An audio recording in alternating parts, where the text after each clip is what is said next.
So today we're going to learn acrylic techniques. Acrylics do stain, so you'll want to make sure you remove any jewelry, any loose clothing. There's smocks in the back of the classroom. We also want to cover our workstation with newspaper. If you're covering a large area at home, wrapping paper like I have here works great. Then we can do these in our sketchbooks. Open up your sketchbook so it's double page, so you can paint on the back of one side and the front of another side, or you can grab a sheet of cardstock and go ahead and write acrylic techniques up at the top. We are going to need a few supplies. We're going to need our disposable palettes. We're going to need our set of acrylics. We're going to need our paintbrushes, and we're going to need paper towels to start off with. So we can go ahead and open up our disposable palette, and you can use any color you want.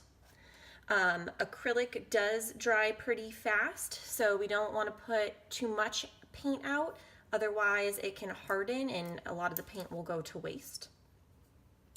Our first technique is going to be opaque.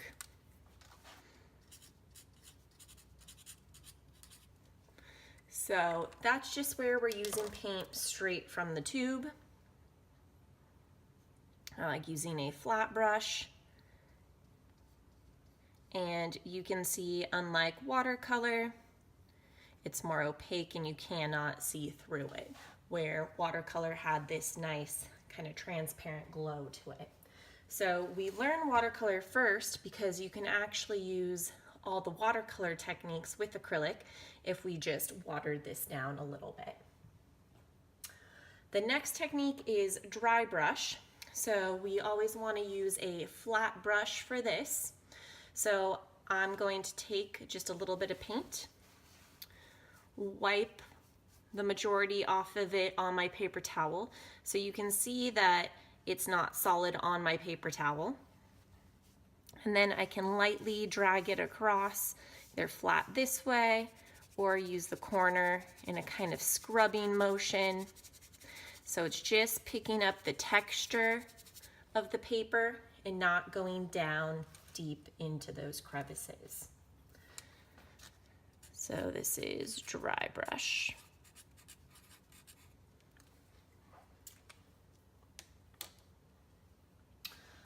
For the next two, gloss medium and matte medium, we're going to prep an area. And the coolest thing about acrylics is that there's so many different mediums that you can add to them. So I'm going to use some orange. And I'm just gonna wash and dry my brush off real good. We wanna dry our brush off always after we wash it. Otherwise, we're gonna thin down our acrylic paints too much. And I'm just going to paint 2 orange circles.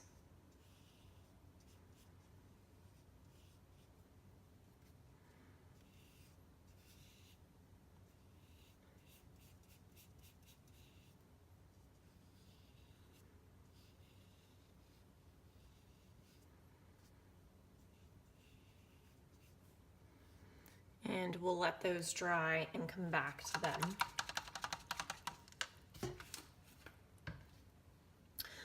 The next medium we're going to use is gel medium. So this is what gel medium looks like. So it says matte gel medium.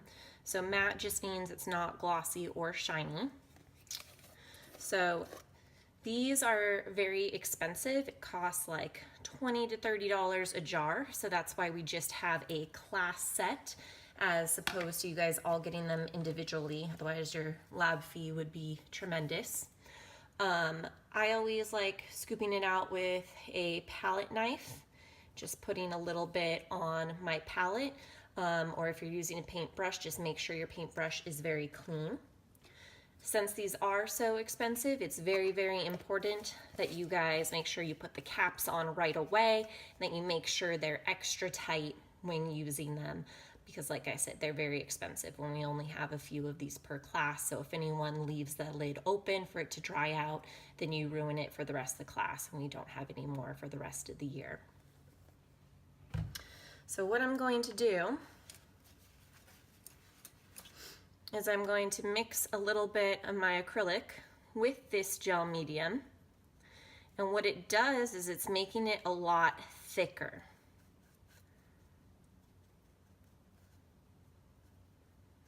So you'll be able to just feel how goopy it looks. And then when we go to paint it on, we're going to take a pretty thick scoop of it at a time.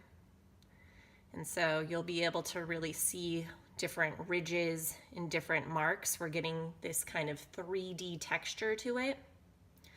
And this 3D texture is called impasto, when you can actually see the thick brush strokes. So this is like what Van Gogh did, or Monet, different impressionistic and post-impressionistic painters, how they got a lot of texture and brush strokes in their painting. So this is going to be gel medium, but it's also impasto.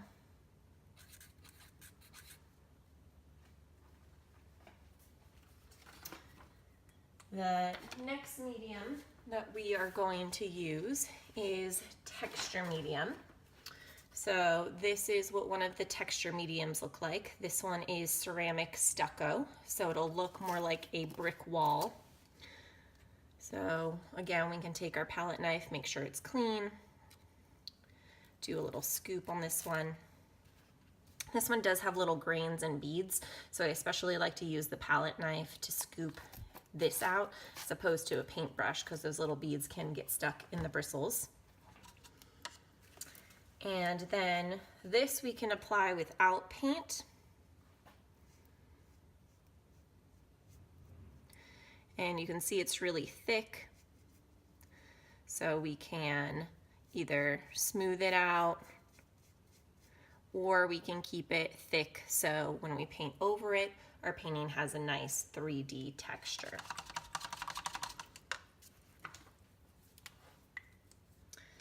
So this one is texture medium.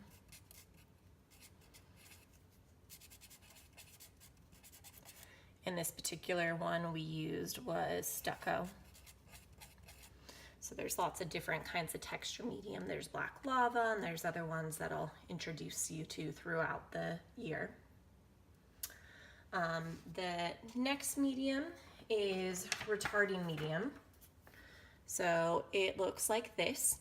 And because acrylics dry very fast, it's sometimes hard to create a really smooth blend with them. So if we add retarding medium to it, it slows down the drying time and allows us to blend a little bit better. So the first thing we want to do is mix a few different colors that we want to blend. So for example, if we want to go from like a dark pink to a light pink, I'm going to get out my pink and my white. I'm going to pre-mix my colors, so I'll make a pile just of dark pink, pile of medium pink,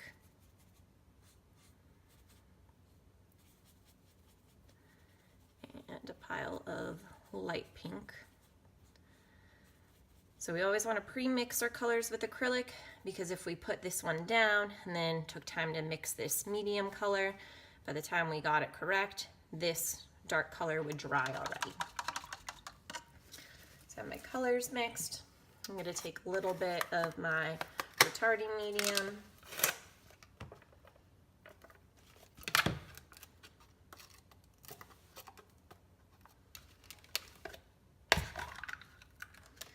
and I'm just going to scoop out a tiny bit. Again, put it on the side of my palette with that palette knife. Then I can scoop a little bit of this and add it kind of next to each of these colors. and then I could mix it in with it. So we don't want too much where it really changes the opacity, where it really makes it too transparent and see-through, but you'll be able to tell as you mix your paint, it feels kind of more slimy and like it will glide on better. So we can go ahead and put our dark pink down, and then our light pink, and then our lightest pink. And so we put them down and kind of overlap them quickly. Drying off my brush, and then I can start with the dark and gently go down to the light area. So that's how we get a smoother blend that goes from dark to light. So I probably added a little too much retarding medium to mine because mine's looking a little bit on the transparent side. So we just need a tiny, tiny bit. It goes a very, very long way. And this is a process that, although it still makes it wet longer, we have to work relatively fast. So this was retarding medium.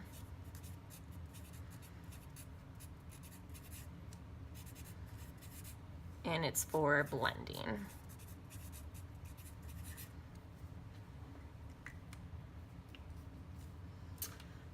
Everyone's favorite medium is iridescent medium. So iridescent medium are in these tubes. It's also called inference, and you can see the name underneath. So this one happens to be violet. There's a bunch of different colors. You just need the tiniest little drop of that. And it's so cool because when we paint it on, it may look like nothing right now, but once the light hits it, I don't know if you can see it on the camera, but it gets this kind of rainbow shine to it. So we can put it on top of just our canvas or our paper, or we can tint it with slight colors, or we could paint it on top of a dried area to make it pop and shine even more.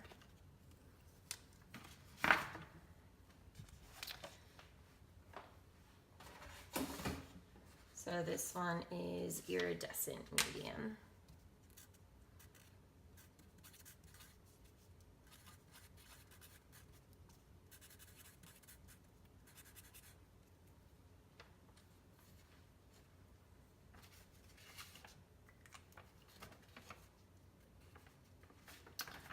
Let me go ahead and see how our circles are doing. So they're pretty dry, so we can go ahead and do some of our techniques with them.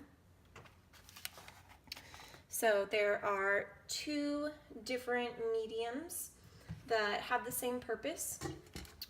One is gloss medium, and it dries shiny. And the other is matte medium, and it dries not shiny. So we can do the same techniques with both of them. We just want to pour a tiny, tiny bit on our palette. We don't need more than a dime size. And this one we'll do two different techniques with. The first one we can do is collage. So I can rip off a piece of my paper towel. You can get a magazine cut out too, and acrylics kind of act like glue. So we can use this matte medium, put it down on our canvas. We can fold up our paper towel, stick it to the canvas, and then paint over it with our matte medium once again. And this is really good for creating more 3D effects, so we could use this in mountains as a mountain range or rocks. So it looks like they're 3D coming off the canvas. Or again, you can just collage random pictures too. And then once this dries, we can go ahead and paint over it and even dry brush on top of it to add more texture. So this is matte medium.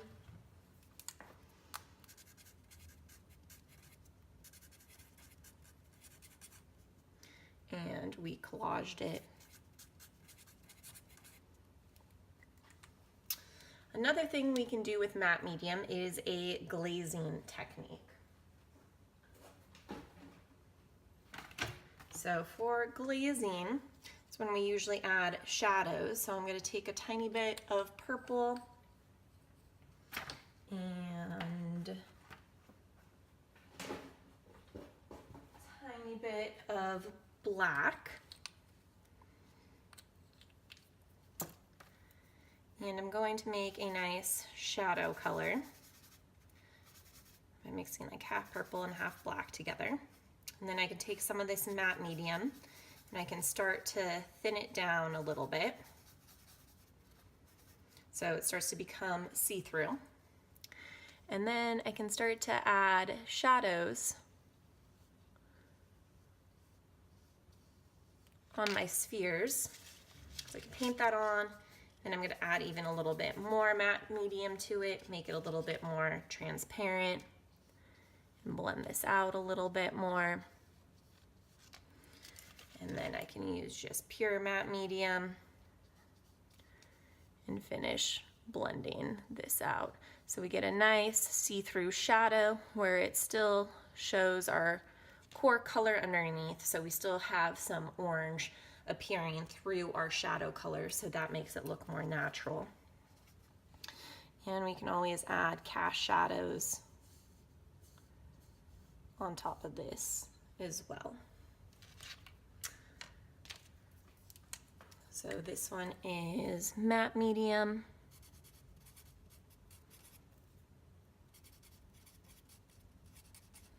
And glazing.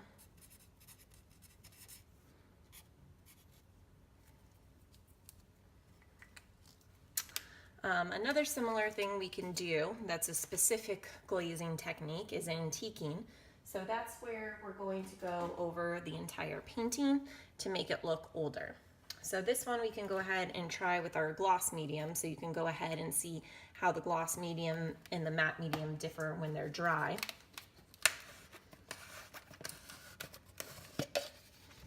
So again, make sure you have a clean brush or palette knife. We just need a little bit of gloss medium. Again, these are very expensive, so make sure that the lid is on very, very tightly once you are done scooping it out. Since we want to make it look old, we're going to use a little bit of brown. So this is burnt umber.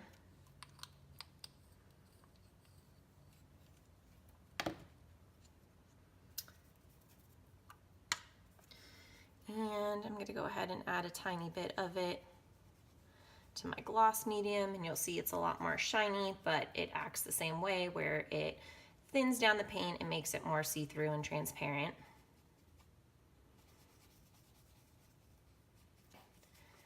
And then we can go ahead and paint over our entire other circle. You'll see how it dulls up the color and gives it an older look. So this is called antiquing, and if you move the paper, especially once it starts to dry, you'll see that the gloss medium is shiny and the matte medium is not shiny. So this one is gloss.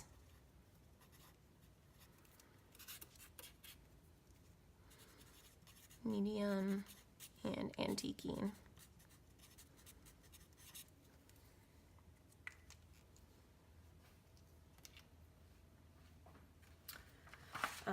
Our next technique is broken color. So like I said earlier, acrylic does dry very fast. So a lot of times it's hard to get those smooth blends. So one thing that we can do is do broken color. And that's a different style. It's kind of like Impressionism or Post-Impressionism, again like Monet or Van Gogh, where we see lots of little brush strokes of color. So I like doing it with a flat brush. You can go ahead and take some orange, put a few strokes of orange down, mix a nice kind of yellow orange, kind of overlap a few strokes of color, wash and dry my brush real quick, Take some pure yellow and put that in between. So I'm getting soft blends as I overlap these colors, but I can still see the brush strokes.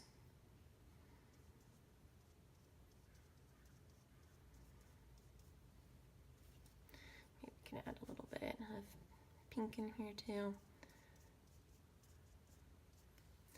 So that is broken color.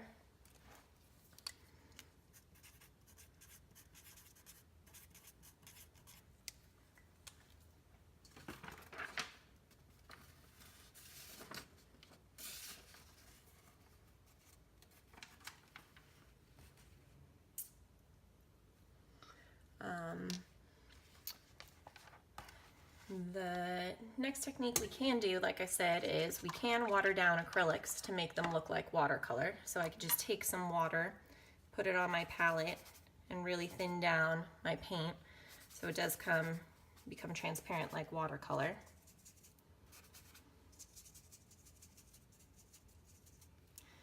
And so I could paint that on so it has a see-through look. This is transparent.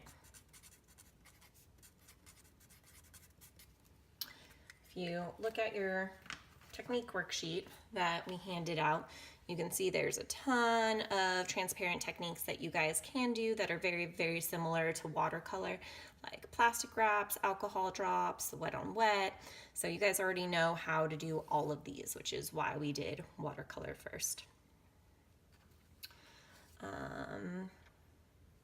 And just the last one we'll do while we have some of that watered down paint is splattering. So again, with splattering, we always want a flat brush.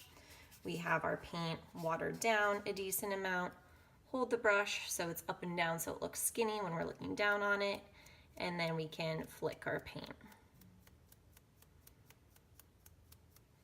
So if we pull really slow, we get nice controlled marks. If we go faster, we'll get bigger splatter marks.